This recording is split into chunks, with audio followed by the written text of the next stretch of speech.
Guess what, bitch? Coronavirus! Coronavirus! Shit is real!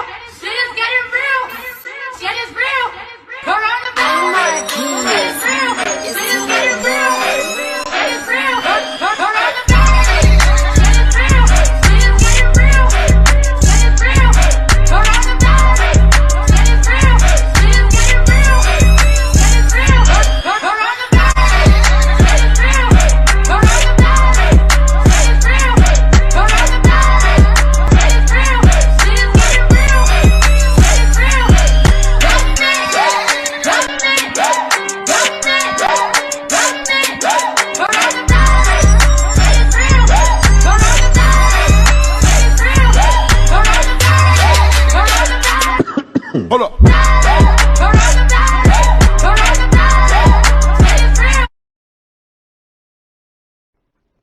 Hello everyone, thank you so much for tuning in today. My name is Candace Smith and this is Fat Talk.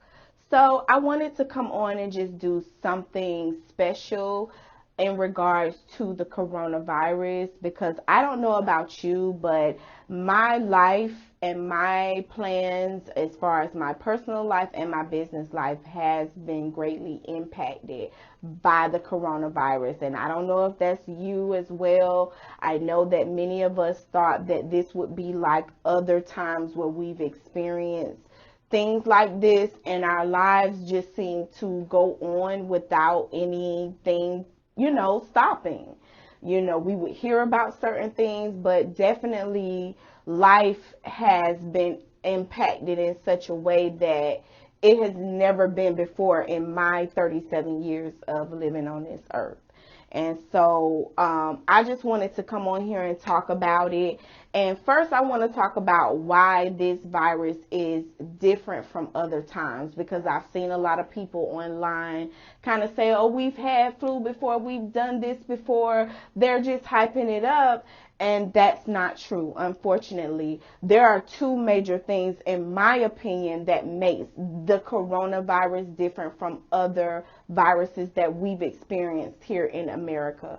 For one, on a scientific level, the coronavirus is much different from other influenzas that we've experienced. First of all, because of the amount of time of the gestation period. And the other flus that we've experienced, there was like a 2 to 3 day period where you're contagious, where your symptoms are really heavy and noticeable and things like that. And so by it only being a 2 to 3 day period, most of the time you're sick anyway, so you stay home. There's nothing really the doctor can do but to prescribe you with rest and tell you to, and give you things that can ease your comfort level. And so that's what the doctor does. They may prescribe things that will attack your symptoms. And so each year the flu is a little different. There are new characteristics of a flu and a new strand, and so once so many people have been exposed to it, they can extract it and formulate an antibody that they can distribute massively amongst the people, and that's when they'll announce, hey, flu shots are available. And then you go get your flu shot, and some people get sick, some people don't experience things, some people experience it mildly. They give you a mild dosage so that your body can develop an immune system. And then when it does sweep around, most people don't get sick again, and they don't feel the big impact of it because their body has had an opportunity to build up an immune system. Well, the coronavirus is much different. First of all, they first started saying that it had that 14-day gestation period. They've actually upped it and said 14 to 30 days. They advise you to quarantine yourself because it's in that period where it's very contagious. That is a big difference. It's a big difference for a lot of reasons. First of all, 2 to 3 days of you missing work is not a big deal. I mean, it's a big deal for some people, because 2 to 3 days for me to not have to do things, I know I would be behind in a lot of areas of my life. So 14 days, and then during those 14 days, you're usually not experiencing any symptoms. So it's like, hey, I'm feeling good, but you want me to be home. Most people wouldn't even know to stay home. They would be conducting their daily lives, which for me as a stay-at-home mom, for instance, I just stay at home all day. I homeschool my kids, so they're not even in a lot of places. But wait a minute. We basically go to the grocery store every day. So that means a stop at Publix. That may mean a stop at Wawa in the morning for my coffee. I may pick up household items from like Family Dollar, Dollar Tree, Dollar General, Walmart. Those are typically the places that I would stop to on a day, every other day basis. Imagine how many people I would come in contact with and come in contact with things that they would touch, and I'm contagious and don't know it, and no one else knows it. And so now, just by me frequenting these stores, so does other people frequent them as much. And another thing is, I go to the public library a lot. I drop my kids off there. We often utilize their books and resources and facilities to do certain things. And then they have a homeschooling program. And so my kids are often involved with other homeschoolers. And so the intermingling of all of that in a public place where you have so many people from different backgrounds that are coming in and out there, and that's a place where a lot of us gather, where the potential of spread goes outside of your normal community. So these are the things that they're thinking about when it comes to the coronavirus, because it has that larger window of opportunity for spread, because you're contagious, you don't know it, you don't feel symptoms, you don't feel like you need to be home. So you're going to go about your daily life, and you have the potential of just spreading it. And then when it hits everyone where it is the symptoms and the sickness comes, it's different as well. In a older flu, the symptoms have been the same. They've been a headache. They've been a fever. They've been nauseousness. They've been diarrhea, vomiting. They've been chills, aches. They've been sneezing, coughing. They've been all of those typical things. And over the years, we've had different strands that have brought different things. Corona brings this attack on the respiratory system. That's a big difference, and it's a big deal. When something attacks the respiratory system, you can't breathe. That's your life. That's why people are losing their lives. That's why people with predisposed conditions are losing their life, because if they have other issues on top of having something that attacks their lungs, that makes them lose their life. So it is very serious. It's not anything that, to be taken lightly, because to have breathing issues, that's a very big deal. And we've seen on the news different people in different age groups that are now starting to show those really major signs of getting the coronavirus and having those extreme symptoms, and they're in the hospital. Recent rumor that's been debunked has been that Black people are immune to the coronavirus, and that was definitely debunked. For me, when I saw basketball players getting it, there were 2 basketball players that came out and they got the coronavirus. And then, we saw a Black woman that really didn't get the care and services that she was supposed to get. And so she also had the coronavirus.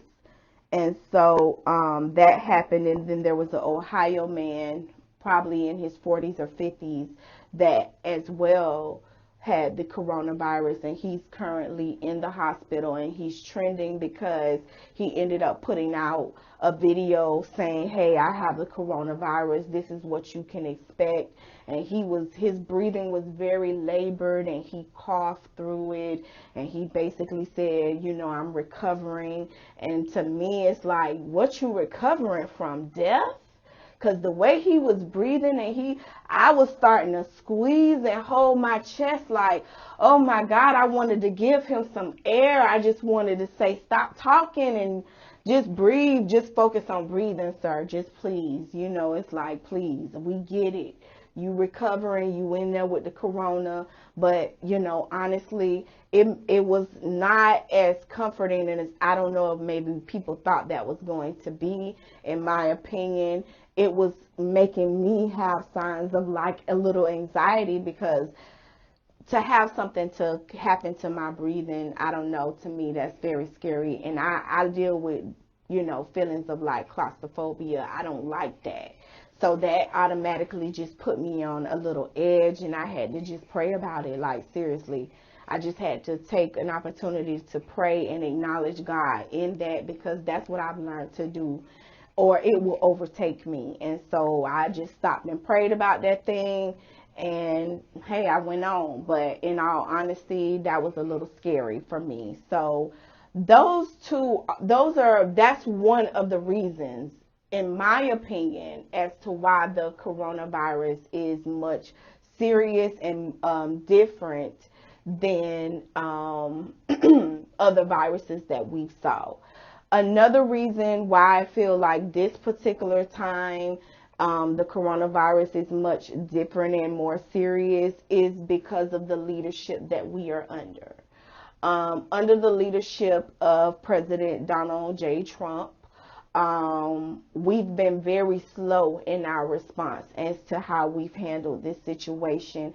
And the funny thing is that me and my children, we're homeschoolers, and so we do take time to look into current events. And at times I have them look into events that are national, which is right here in America, and then at times we look at issues that are broader, that are international, and so that are abroad. And so one of the stories that we got interested in was this new virus that hit Wuhan in China. And the great thing about being a homeschooler is that your sources can come from any and everywhere.